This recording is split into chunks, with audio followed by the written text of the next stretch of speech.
Hi friends, it's Renee Bradshaw here, and I'm going to be reading today Chapter 1 from Going Home, the first book in the Cedar Valley Hauntings series. Written by Renee Bradshaw, cover designed by Jess Polk. Chapter 1. Meg, Dad's dead, Angela said. I dropped Tracy's phone into my lap, not from the shock of my sister telling me Dad had died, but from my roommate's sudden reappearance in the living room. Tracy tapped her empty wrist and I nodded. Meg! Angela's voice came from my lap. I grabbed the phone and thrust it back in my ear. I'm here. Angela sighed and lowered her voice. I don't want to get into the details right now. Bethany's in the car with me. How is my perfect niece? It had been a year since I last saw Bethany. Running behind, but fine. Listen, they found him a few days after it happened. They think I'm leaving in 5 minutes, Tracy said, waving her mascara around like she was preparing to pull a rabbit out of the empty cigarette carton on the dresser. I blinked in annoyance. Obsessed with her phone much? I need my phone back before I go. 5 minutes. Do you understand? Hold on, Ange. I put my hand over the receiver and smiled with fake apologetic eyes. It's my sister. I know it's your sister. She spun around halfway to the bedroom, her long black braids slapping the paint-chipped wall. I answered the phone. My phone, my couch, my apartment, my TV, mine. She applied her mascara without looking into the mirror on the back of the door, and I thought about how she poked herself in the eye the last time she attempted reflection-free application. I'm going to get dressed. I nodded and flipped the bird behind her back. I shouldn't, because even though she was in a shitty mood that day, she had let me leech off of her for over a month. In my defense, she had said I could stay however long I needed.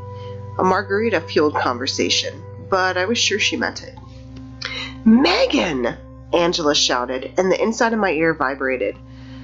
My sister, the Marine, learned years ago how to scold in a deep voice, so unlike the high-pitched squeals she used to scream at the rest of us when we were younger. Jesus, what? I grabbed the pack of menthols off the dented and nail-polish speckled coffee table. Oh yeah, Dad. A frigid silence set in, and I dug my big toe into the dusty carpet, rubbing it against the bald spot in the fibers. What did she want me to say? I jerked my toe back as I found something crunchy. Beetle or cereal? I didn't want to find out. Meg, are you fucking kidding? Angela must have been mad to swear in front of Bethany, who had been on auto-repeat ever since she turned 4 earlier that year. Did you really just say, oh yeah, Dad? Dude, I didn't even know he's still alive. He's not. That's why I'm calling. You know what I mean. I pulled my legs up on the green and yellow checkered couch as I lit a cigarette. Well, what's up? He got a bunch of debt to pay. I'm broke. No shit, Angela said. Bethany laughed in the background. Don't draw on that. I could imagine Angela sitting in her dent-free green neon, her jet black hair pulled up in a tight bun, her uniform pressed to perfection, makeup flawless. Most people didn't notice the bags she sported under her eyes, the pack of cigarettes she hid in a pad wrapper, the only indications that life was not as simple as she wanted so badly for everyone to believe. You sound tired, I said, and she sighed. How much does he owe? I hoped it was more than my creditors wanted. Might not make what I had done seem so bad to my brothers and sisters. Oh wow, Meg, I'm so glad you never got to Dad's level of... Surprisingly, there's no debt. Damn it. Then what's up? He left us the house. What? I asked, coughing on smoke. I thought he'd leave it to one of his sisters. I called Aunt Carol.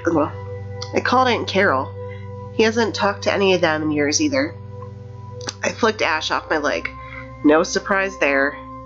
Aunt Dee said Dad only ever liked Uncle Iron. That twin bond.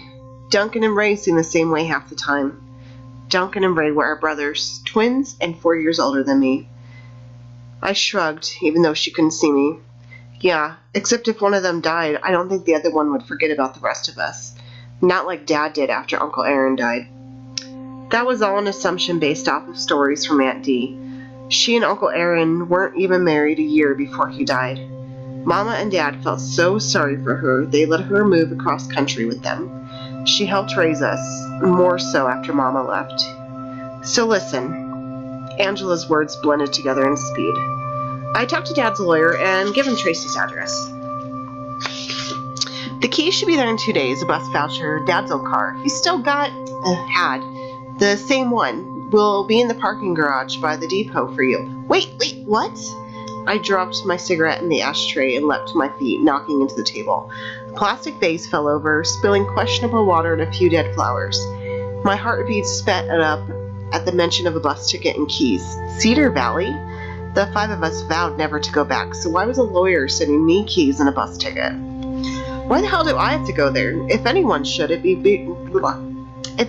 should be Todd, right? He's the oldest. The boys and I agreed it would be best for you to go home and get the house ready to sell. Of course. I gritted my teeth. She talked to my brothers first, and the 4 of them all decided what was best for me. It'll give you a project. A project? I don't have time for a project right now. Tracy snorted, crossing onto the linoleum of the tiny so-called kitchen. She tisked and shook her head as she poured day-old coffee into an empty water bottle. A purple stain in the shape of the letter C sat centered on the back of her white waitressing top. I opened my mouth to say something, but Angela spoke again. Oh, are you working again? Because the last I heard you were laid off, sleeping on Tracy's couch, living out of a suitcase. I'm not living out of a suitcase. Tracy turned around and called out, It's a duffel bag. I changed my mind about telling her about the stain. Duffel bag, suitcase, whatever. The rest of us all have jobs and kids. We have lives. We can't drop everything to go home. You don't have things to drop. You can go home. Oregon isn't home. Then where is? Angela waited for an answer, and I was quiet as I watched the vase drip the last of its sludgy water over the stray ashes. I talked to an agent, Marcy, from my lacrosse team. Remember her? She thinks the house needs a deep cleaning, a few updates, the land's worth something, but the real estate market still sucks. The better shape the house is in, the better our chances of selling. What? I'm supposed to fix the house? Clean. Get rid of all the trash. Put fresh paint on the walls. Are you going to send me money to buy paint and cleaning supplies? I don't think it's fair that I have to pay for it all if I'm the one doing everything. Fair? Angela laughed. Crap. I'd said the wrong thing. Angela was a single mom in the Marines and still sent her little sister money. If I said the word fair again, I'd be in for a lecture. Wouldn't be the first. Good morning, Parker, Angela said, muffled and cheerful, then clear again and frustrated. How much money do you have? Let me check my purse. I walked over to the hook by the front door that held my bag and fished around inside. A roll of quarters and a bunch of loose change at the bottom. If I had to guess, $15 or $20? Not cash, like in your bank account and everything. Oh. I didn't have a bank account anymore. At least not one where the balance didn't start with a minus sign and it wasn't frozen from overuse. It doesn't matter. You'll have enough time to make a fresh start after this. Oh, excuse me. You'll have enough to make a fresh start after this. The money from the house is mine. I didn't want to go home. I'd rather jab Tracy's mascara wand in my eye, but I needed the money. How much would it be? The front half of the house was over 100 years old and not in the fancy historical way.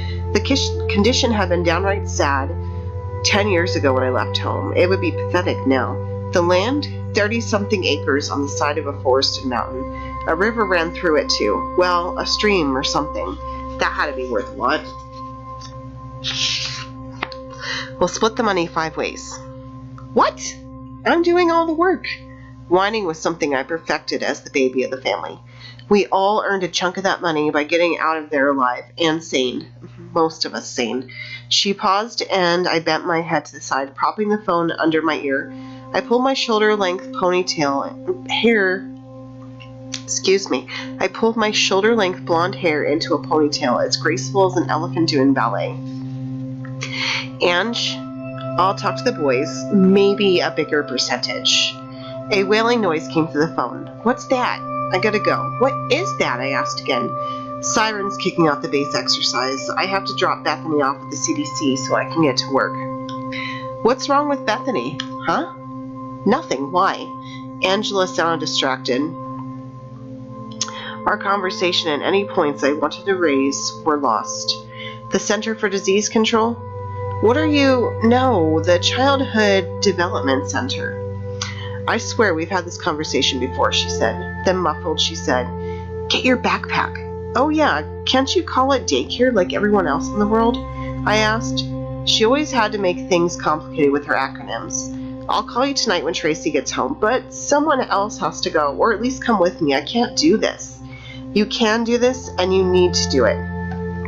In the silence, I plopped back on the couch and stared at the piano and Tracy's Johnny Depp poster tacked over the TV. She hadn't been my first friend with that poster, but the first friend to hang it up in her living room instead of in her bedroom.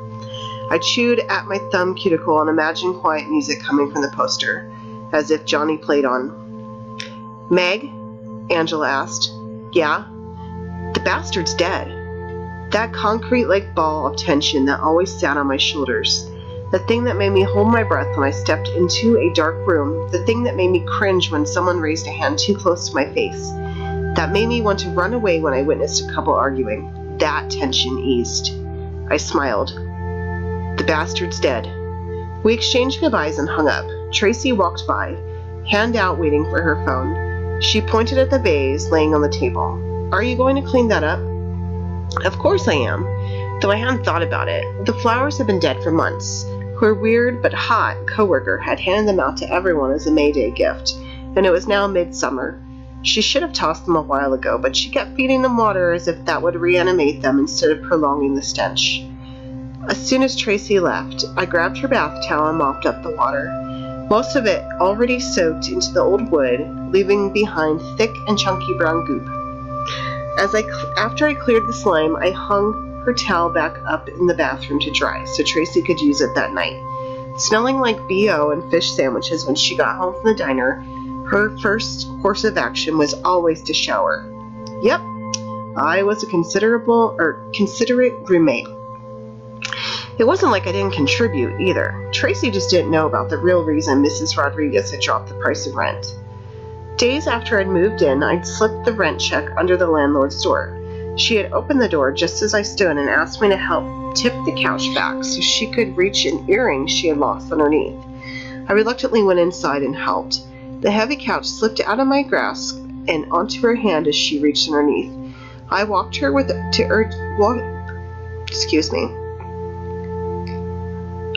with her to urgent care to get x-rays. Somewhere on the mile-long walk, I learned that she cursed like a teenage boy.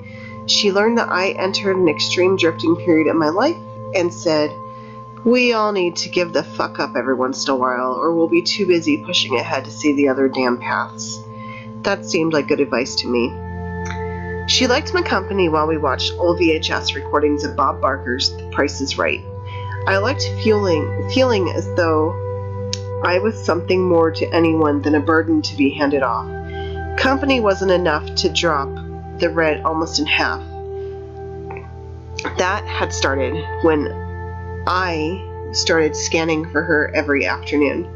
Mrs. Rodriguez had stacks and stacks of magazines starting back to 1985 that she refused to part with, no matter the insistence of her son and daughter-in-law. She was certain that there were messages hidden in the articles from her first husband, Hector, who had been brutally murdered in the early 80s. An early morning bottle of scotch had her sharing that story with me. When her son stopped bringing her grandchildren for visits, Mrs. Rodriguez compromised and purchased a scanner and computer to save every issue for further inspection, searching for messages on the second-hand tablet. I ran into her daughter-in-law one afternoon at the mailboxes, and she told me Mrs. Rodriguez was a high-functioning schizophrenic. Her disease was the reason she thought there were messages hidden within the articles. She shuddered when she told me that, and then laughed it off as though it was a joke. I felt like I had betrayed Mrs. Rodriguez in that moment. To relieve my guilt, I began to help Mrs. Rodriguez with the scanning. She never said it, but I knew that was the reason why Tracy's rent dropped that following month. I never said anything to Tracy about my time with Mrs. Rodriguez's magazines. If I had, it would have been another betrayal. But at the time when Tracy barked at me and accused me of living off of her, it was hard to bite my tongue. I leaned over the sink and looked into my reflection, seeing Mama in the almond shape of my eyes and Dad in my dimpled chin. I closed my eyes and leaned against the mirror. Mama, will you come back now that he's dead? I stayed like that for at least a minute, soaking in the realization. Sleepless nights and screaming matches were behind me now. Not that I'd seen Dad in years, but a living fear always clamored at me when an unexpected knock came loud and angry at the door, or footsteps sounded too close to me in an empty store. A sinking pit in my stomach that told me hiding was over, and he found me. I had always been waiting for him to jump out of the shadows. He wouldn't find me now. Freedom. My stomach growled, that annoying internal clock of a reminder. If it wasn't for that daily growl, I would have snapped in half years ago. I longed to feel hungry. Back in the living room, I reached for my cigarette, but it had burned down to the butt. I lit a new one and turned the TV on, drawing in a shock from the remote control. The past 2 months had seemed drier than usual, and the air sparked with electricity daily. A few mornings earlier, I had sworn I had woken up to sparks tumbling from my fingertips. A reality show droned on as one woman threw a glass of white wine into another's face. 4 equally spray-tanned and silicone-infused women gasped in shock. I wondered how many times it had taken them to record that scene to get the right look. I grabbed a package of crackers and put them on the coffee table next to the vase. I guessed I should stand her ugly flowers back up since I had knocked them over, even if they were dead and smelled like a gas station bathroom. I picked up the flowers, immediately dropping them. Instead of shriveled flowers that I had been staring at since moving in, 5 flourishing daffodils lay on the table. The water was that bad, huh? That's the end of Chapter 1 and the first book of the Cedar Valley Hauntings, Going Home. I'm Renee Bradshaw. I hope you enjoyed that. You'll find links to where to purchase this down below. But if you just search my name or search the title on Amazon, Barnes & Noble, and soon Books A Million, you should be able to find it. Thank you.